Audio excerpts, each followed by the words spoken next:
ये वीडियो सभी लोगों के लिए, कई लोग कमेंट करते हैं, बहुत सारे लोग पूछते हैं मेरे को, यार ये प्रोग्राम था, घर नहीं गया, ऐसा था ऐसा था, मतलब कहानी अभी तक कई लोग जो नए जुड़े हैं उनको कहानी समझ में नहीं आ रही। तो आपको मैं शॉर्ट एंड स्वीट में समझाना चाहूँगा। थोड़ा सा वीडियो हो सकता है लॉन्ग हो जाए, पर आप रुकिएगा, आपको सारी कहानी समझ में आ जाएगी। जय श्री श्याम दोस्तों, आज है मौनी अमावस्या, आप सभी को पता है। और मौनी अमावस्या सबसे बड़ी अमावस्या है दोस्तों, और आप सबको पता है पहले इस अमावस्या को मैं गाँव जाता था, तो आज मैं गाँव नहीं जा रहा दोस्तों। आज कुछ गुड़ है जो गायों को डाल देते हैं। तो दोस्तों मौनी अमावस्या के दिन हमेशा मैं घर जाया करता था, क्योंकि हमेशा पितरों का प्रोग्राम हुआ करता था हमारे घर पे, और जाता था मैं भी उसमें। और बहुत 10 दिन से पहले मेरे को बता दिया जाता था कि ये प्रोग्राम है, अपने तेरे को आना है और तेरे हिस्से में इतना पैसा आ रहा है। ये सारी बातें हमारी हो जाती थी, और हमेशा मैं जाता भी था। जिनको पता है उनको तो पता है, और जिनको नहीं पता उनको बता दूँ, मैंने की थी लव मैरिज। और पिछली बार जो ये अमावस्या थी उससे पहले ही मैंने शादी कर ली थी, फिर भी मेरे को अकेले को बुलाया गया था। मैं अकेला आराम से गया था, मैंने कोई बात नहीं, पितरों का प्रोग्राम है, जाना चाहिए।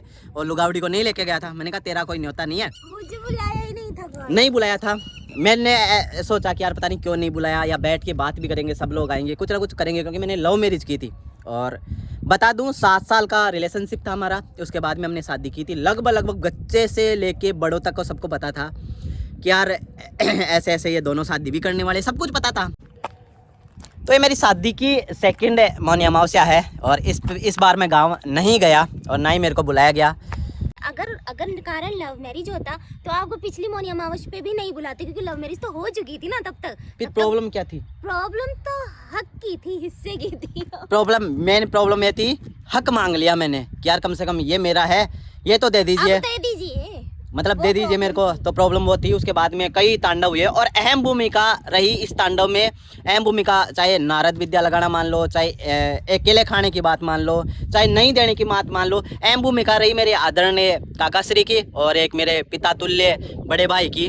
आदरणीय काकाश्री ने बोला था कि तेरी लुगाई क्या लेके आई है जो हम उसको हिस्सा देंगे। भाई ने भी बहुत कुछ बोला। आप मेरे पिछले वीडियो देखोगे तो आपको पता चल जाएगा।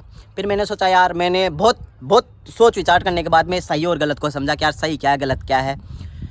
तो उसके बाद में बात निकल के सामने है कि मेन मोटा कारण यही कि मैंने हक मांग लिया। कहना आप ही सबसे बड़ा कांटा थे कि सबकी जिंदगी में। कांटा तो मैं ही था दोस्तों, इनके कर्म और कांडों का मेरे को पता था। बड़े कांटे थे जो उनको ऐसे निकाल गया, फेंक दिया। तो बात ये आती है कि आज ऐसे फेंक दिया ऐसे। चलो, उनके फेंकने से दोस्तों कुछ नहीं हुआ, मेरे कुछ 1% फर्क पड़ा, कोई फर्क नहीं पड़ा। कई बातें उन्होंने बोली थी, बाकी फर्क कुछ नहीं पड़ा। सत्य की हमेशा जीत होती है। और मेरे भाई तो दोस्तों, मैं सब एक बात और बता दूं, मैंने सबसे नाता तोड़ दिया, और बहुत खुश हूँ मैं अपनी रानी के साथ, बहुत खुश हूँ मैं, बहुत खुश हूँ दोस्तों। मैंने लव मैरिज की थी, और गर्व फील करता हूँ इस चीज़ का कि मुझे ऐसी लड़की मिली है जो हर चीज़ को समझती है, सही और गलत का भी मुझे बताती है। कई चीज़ें हैं जो चल रहा है हमारा रिश्ता। आज भी उन लोगों ने तो मेरे को, आज हमारे पितरों का प्रोग्राम है। देखिए, मैं हमेशा से देवी देवताओं को बहुत मानता हूँ, उनके पीछे मैं ये मानता हूँ कि मैं देवी देवताओं के पीछे चला हूँ, अपने जो इष्ट देव है ना उनके पीछे मैं चल रहा हूँ। ये चीज़ मैं बहुत मानता हूँ दोस्तों। और कर्म तो दोस्तों करने ही पड़ते हैं। आपकी जेब में भगवान पैसे डालने नहीं आते, लेकिन एक जरिया ज़रूर दे देते हैं कि आप इस जरिए से अपनी जीवन याचिका चला सकते हैं, अपनी गुजारा बसर आप कर सकते हैं। मैटर चल रहा था ना बंटवारे वाला, तब एक भी आदमी नहीं बोला था, और बोले भी थे जो उन्होंने पीछे जिनको पता था भाई ये सही है ये गलत है, फिर भी वो नहीं बोल पाया। आज वो बैठ के एक जगह बैठ के जो भी उन्होंने मिश्री मावा बनाया घर पे, वो मिश्री मावा बहुत अच्छे से खा के जाएंगे। और जब भी कोई सही गलत की बात आएगी, जब कोई बात बोलने की बात आएगी ना, तब वो बिल में घुस जाएंगे, या फिर गुचर बुचर ऐसे ही करेंगे।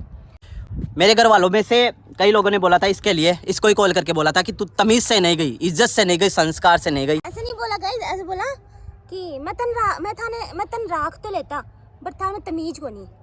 और अब जिन लोगों ने मौके पे चौका लगाने वाला आदमी हूँ, वक्त का इंतजार करता हूँ, देखते जाइए होता है क्या है। तो इसको जिन लोगों ने ये बोला था ना कि तू तमीज़ से नहीं आई, ऐसे नहीं आई, वो आज नंगे पुंगे घूम रहे हैं। मैं भी कई बार वीडियो देखता हूँ, फोटो देखता हूँ इधर उधर कि नंगे पुंगे घूम रहे हैं। तो और मेरी लुगाई तो आज भी जो जैसे पहले जैसे संस्कार थे, जैसे पहले रहती थी ना, किसी को फॉलो नहीं किया है, जैसे पहले रहती थी ना वैसे भी देख लीजिए, आज भी वैसे ही रहती है। लेकिन वो मुझे बोलने वाले कि तू तमीज से नहीं रहती, तेरे में तमीज नहीं है। आज उनके घूंघट छोड़ो, सर से पल्लू तक हट गए जो मुझे तमीज का ज्ञान देते थे। तो मैं तो वैसी थी और आज भी वैसी हूँ। तेरा लहजा तो आप मुझे फॉलो करने लग गए क्या गाइस? कि हमें इतनी पसंद आ रही? मतलब मेरी लुगाई का तो लहजा भी आज भी वही है। आप इसको फॉलो कर रहे हैं, ये आपको फॉलो नहीं कर रही है। थोड़ा सा किसी दूसरे के बारे में बोलने से पहले सोच लेना चाहिए। ये उस आदमी के लिए जिसने मेरी लुगाई के लिए बोला था। बोलूं मैं आपको आपको। वैसे तो मैं आपसे किसी चीज़ में कम नहीं पड़ती थी, बस आपने एक ही चीज़ बोल के मेरे को साइड कर दिया कि तेरे में तमीज़ नहीं है। अब आज आप भी अपनी तमीज़ भूल गए, तो अब हम बराबर हो चुके हैं गाइस, है ना। तो तमीज़ आप में भी नहीं है, मेरे में भी नहीं है, बाकी मैं आपसे किसी चीज़ में कम हूँ नहीं। और वैसे हम इस मैटर में बात करना नहीं चाहते, बट आप लोग ही पूछते रहते हैं कि मतलब जो भी नए नए जुड़ते हैं तो फिर वो पूछते रहते हैं कि आप घर जाते हो कोई मिलता नहीं है ऐसे है, तो उनको बता दूं मैं मेरे कोई नहीं है, कह दिया ना। मैंने लव मैरिज की है, आकाश का पटका दर्शी का जेल आदमी हूँ मैं।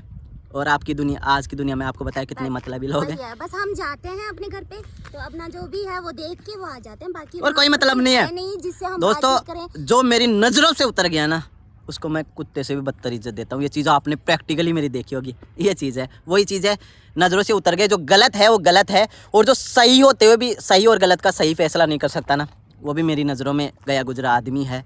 तो मैं वो चीज़ें छोड़ चुका मैं, और मेरी ज़िंदगी में अपनी रानी और अपन बहुत खुश है। साला ऐसी तेज़ी करवाए दुनिया, सही है सही है। कभी गलत मैं करता नहीं हूँ, गलत किसी को बोलता नहीं हूँ।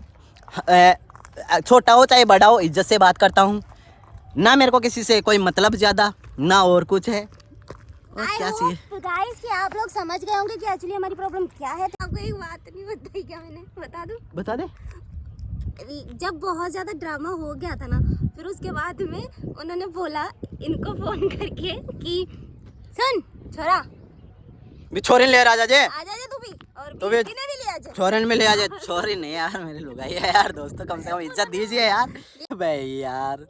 जो इतना ड्रामा हो गया, फिर उसके बाद में गए सब वो दोस्तों वो कहते हैं ना, रहीमन धागा प्रेम का, रहीमन धागा प्रेम का, मत तोड़ो चटकाए, तोड़े से फिर ना जुड़े जुड़े गांठ पड़ जाए।